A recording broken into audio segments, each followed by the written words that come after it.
Karena itu Kementerian Agama di sini sangat-sangat berperan penting. Karena agama ini adalah faktor yang paling kuat untuk mensolidkan bangsa ini. Ya. Di samping tentunya lain ada bahasa Indonesia dan seterusnya.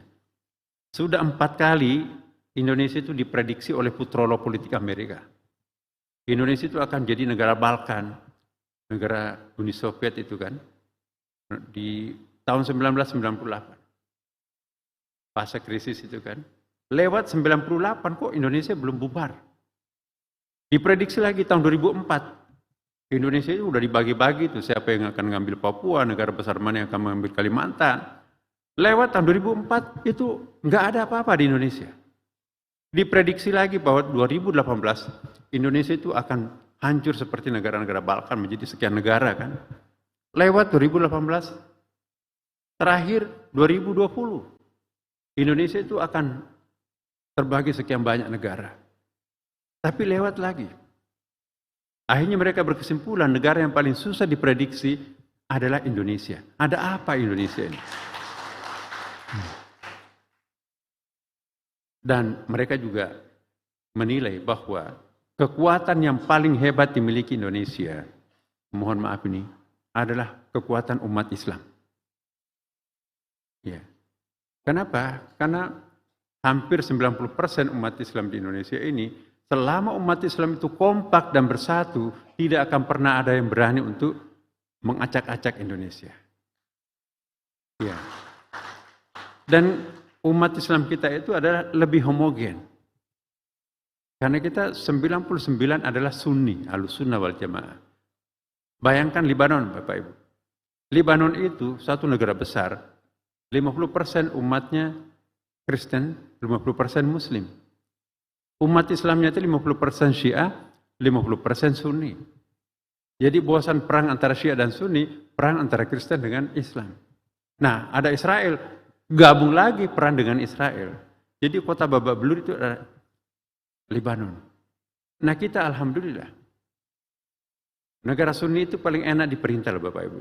Karena teologinya itu adalah teologi Sami'na wa ta'na terhadap pimpinannya. Ya. Lebih baik diperintah oleh seorang zalim 100 tahun daripada hilang kepemimpinan dalam 1 hari akan berlaku hukum rimba. Itu filosofinya Sunni. Tapi kalau Syiah, la ta'ata li makhluqin fi maksiatillah. Tidak boleh tunduk terhadap pemimpin yang dosa terhadap Tuhan, maka itu kan revolusioner. Nah, kita sudah teologinya Sunni, sudah masyarakatnya paternalistik, apa kata pimpinan itu kata rakyatnya, sudah paternalistik, patriarkal. Ya. Jadi Profesor Snok Burgronya, gurunya Snok Burgronya itu adalah Profesor Salomon Kaiser. Dia paham bahasa Indonesia, tapi nggak pernah ke Indonesia, hanya sampai di Singapura. Ya. Ada cara yang paling gampang untuk menjinakkan Indonesia. Ya. Apa itu? Pokoknya kita pompakan semangat Sunni, Syafi'i, Imam Syafi'i. Ya, karena falsafahnya Fiqh Syafi'i itu sangat patriarkal, kata Salomon Kaiser. Apa kata laki-lakinya? Itu kata perempuannya. Dan juga masyarakat Indonesia itu sangat paternalistik. Apa kata rajanya? Itu kata rakyatnya. Jadi dua simpulnya, kuasai rajanya, kuasai laki-laki, Anda akan menguasai Indonesia. Maka itu kalau ke Belanda, Bapak Ibu, negara satu jengkal begini kok bisa menjajah Indonesia gitu kan? 1/4 jam itu motong itu Belanda itu, tapi kok menjajah sekian lama Indonesia? Karena dia tahu strateginya. Bagaimana menjinakkan Indonesia. Nah sekarang, Bapak Ibu sekalian, Kementerian Agama itu juga harus punya visi yang tajam ke depan. Ya, kita menjadi faktor yang sangat penting untuk stabilisator untuk bangsa kita nanti akan datang. Karena itu kita jangan kalah membuat produk-produk yang unggulan seperti hanya tim ekonominya Pak Prabowo. Itu luar biasa, solidnya. Maka tim religinya Kementerian Agama ini adalah Kementerian Agama bersama dengan kolega-kolega kita yang lain. Kita jangan kalah. Karena itu mari teman-teman semuanya, mari menciptakan suatu kreasi-kreasi di Kementerian Agama ini ya, menciptakan sesuatu yang baru, sesuatu yang lain, yang sangat proaktif, yang bisa mengelaborate perbedaan yang ada menjadi satu kesatuan, dan insya Allah kita sudah punya pangkalan pendaratannya.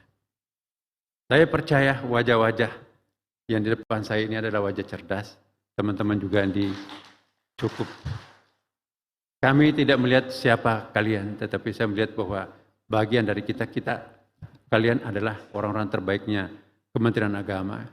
Mari kita mulai dari lembaran baru sekarang ini untuk membangun visi yang tajam, bagaimana menciptakan Indonesia baru yang solid dan juga bersaing dengan negara-negara yang akan datang. Inilah saya kira harapan kami. Selanjutnya nanti menyangkut masalah teknis, kami juga sudah menginventarisir masalah-masalah Bapak Ibu sekalian. Kami juga diam-diam seminggu ini, masalah-masalah mikro yang ada di Irjen, apa yang perlu dibenahi, banyak sekali Bapak Ibu. Tidak saya sampaikan di sini. Apa persoalan di lingkungan kebimasan, bimas Islam, banyak sekali persoalan. Bimas-bimas agama lain. Apalagi pendis. Ya. Kemudian juga haji. Maka itu saya mohon betul Bapak Ibu. Mari kita seperti apa yang disampaikan oleh Pak Prabowo. Ada tiga indikasi. Yang pertama, mari kita membuat Indonesia terkenal di luar negeri dengan menjual nilai jual yang sangat pantas. Yang kedua adalah pembersihan. Pembersihan. Kemarin rapat terakhir di Pak Presiden itu betul-betul sekali lagi bahwa kalau ada orang-orang yang tidak benar di kantornya, saya berikan mandat kepada kementerian. Menteri itu sepenuhnya harus melakukan pembersihan di kementeriannya. Jangan takut, saya di sampingnya. Maka itu mohon maaf ya Bapak Ibu sekalian. Mungkin pernah ada jenis-jenis permainan yang pernah dilakukan di masa lampau. Saya minta hentikan sekarang juga. Ya, termasuk saya pun juga. Jangan memberikan kepada menteri apa yang tidak merupakan haknya. Ya.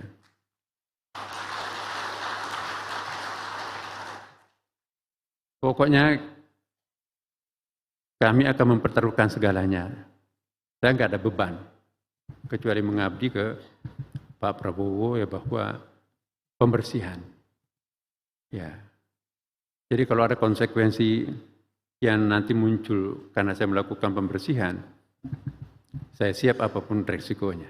Karena itu saya minta kepada para kanwil yang ada di sini, ya, kami mempunyai banyak catatan. Ya, banyak sekali laporan bahwa istri Pak Kanwil itu lebih kuasa daripada Pak Kanwilnya itu sendiri. Jadi saya mohon betul, ya, istri jangan sampai merecokin, membebani beban-beban negara ini. Ya. Mohon ya Bapak Ibu dimanapun juga. Boleh kita berikan kegiatan Dharma Wanita, tapi jangan sampai Dharma Wanita itu nanti merecokin tugas-tugas suaminya.